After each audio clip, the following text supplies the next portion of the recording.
mengirim pesan teks dan gambar melalui aplikasi chat ataupun di berbagai media sosial tentu sangat sering kita lakukan di zaman sekarang. Jauhnya jarak kini sudah tak menjadi penghalang untuk mengobrol sambil bertatap muka, karena kita bisa melakukannya dengan panggilan video di WhatsApp. Selain itu, kegiatan mentransfer uang kini juga bisa dilakukan secara online. Bahkan, belanja kebutuhan rumah saja, barangnya datang sendiri ke alamat tujuan. Mendengarkan streaming musik dan menonton video seperti yang dilakukan kalian saat ini, itu semua adalah contoh dari penggunaan transmisi data digital.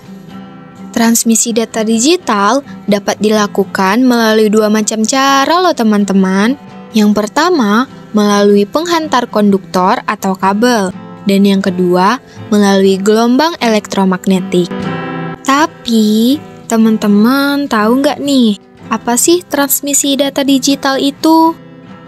Halo teman-teman, bersama saya Angel, untuk beberapa menit ke depan akan menjelaskan tentang apa itu transmisi data digital, bagaimana transmisi data digital yang menggunakan kabel, dan jenis kabel apa saja ya yang dipakai untuk transmisi data digital ini.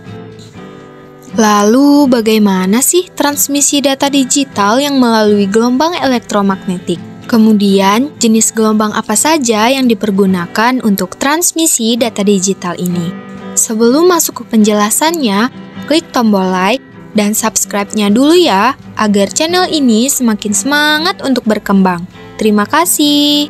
Transmisi data digital adalah proses pengiriman data dan penerimaan informasi data dalam bentuk digital yang dibawa oleh sinyal. Contohnya seperti pada saat kita saling berbalas pesan di WhatsApp.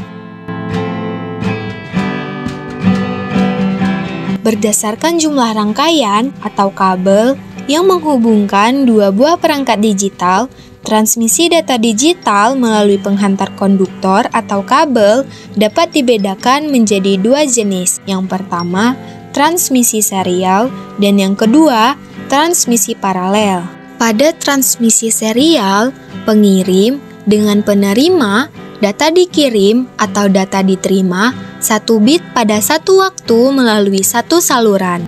Sementara, pada transmisi paralel, pengirim dengan penerima, data dikirim atau data diterima 8 bit pada satu waktu melalui 8 saluran.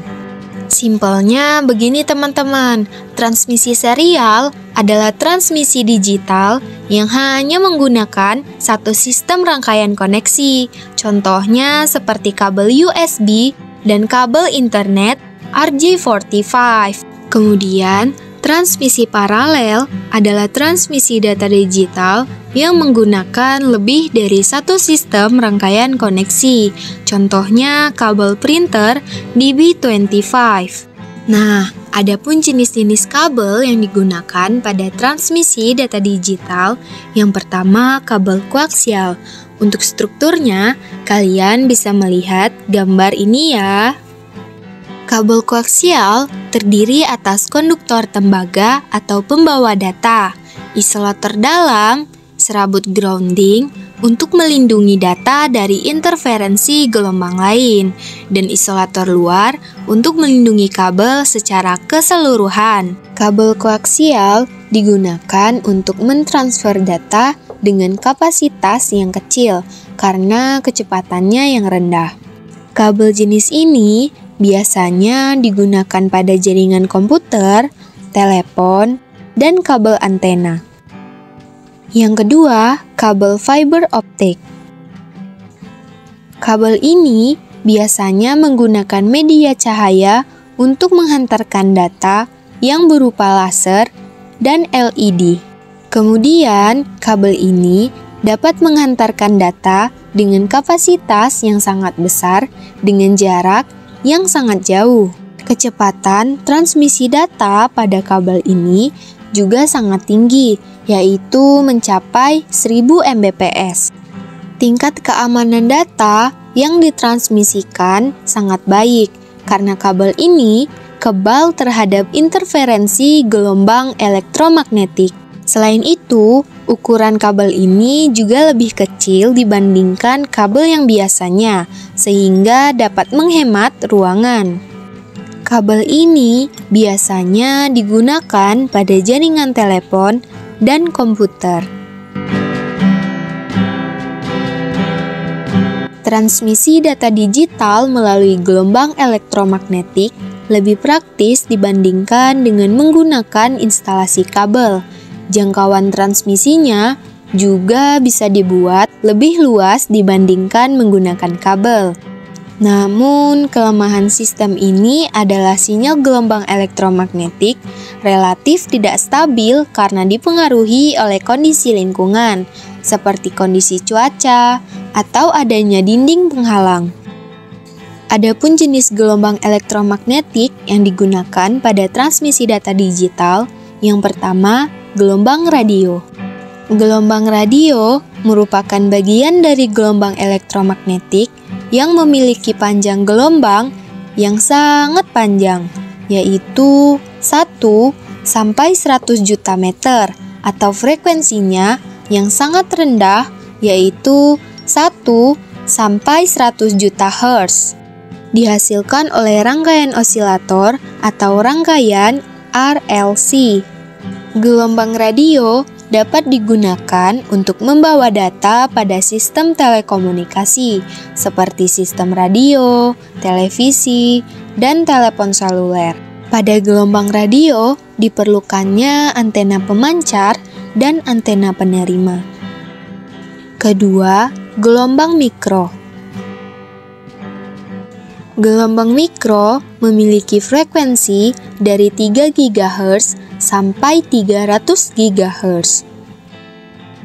Dihasilkan oleh rangkaian osilator dan dapat digunakan pada sistem radar. Cara kerja gelombang mikro pada microwave yaitu dengan sistem radar memancarkan microwave ke segala arah sehingga mengenai suatu objek. Pantulan microwave akan ditangkap oleh antena radar dan dapat ditampilkan pada layar. Ketiga, gelombang inframerah.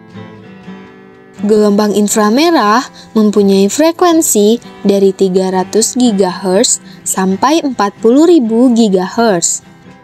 Gelombang ini dihasilkan oleh getaran-getaran molekul pada benda yang terkena panas. Gelombang ini digunakan pada sistem remote control dan transfer data pada ponsel ataupun laptop.